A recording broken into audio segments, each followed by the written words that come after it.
This was a gathering of over 300 business leaders in Charlotte, North Carolina, hosted by Hinga, a Christian investment fund. In his remarks, President Paul Kagame says that after the devastating 1994 genocide against the Tutsi, Rwandans could not afford to sit back and let the history define them or hold themselves down from their aspiration to recovery. In these tragedies, there are silver linings that you find, that people emerge and the aspiration is for a much better future than they have witnessed or experienced or have heard about.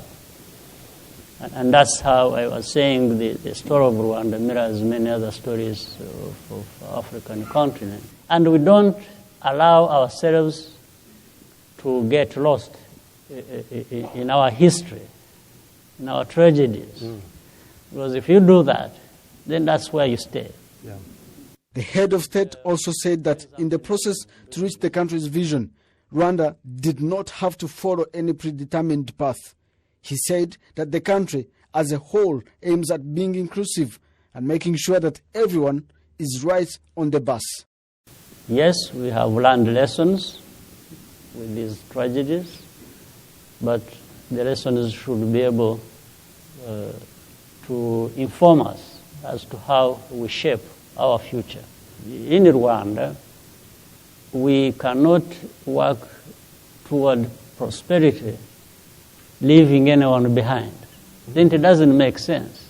This life here lived by these Rwandans, they can only be the ones to lead the way in addressing it. Yeah.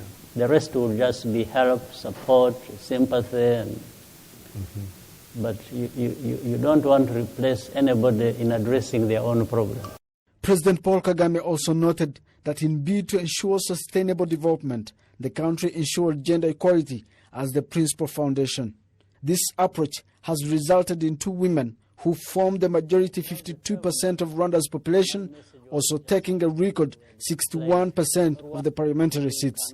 In Rwanda, women also form 50% of the cabinet, and they also hold 44% of the judiciary. And men and women have equal pay, the president said. In fact, recently I have had the opportunity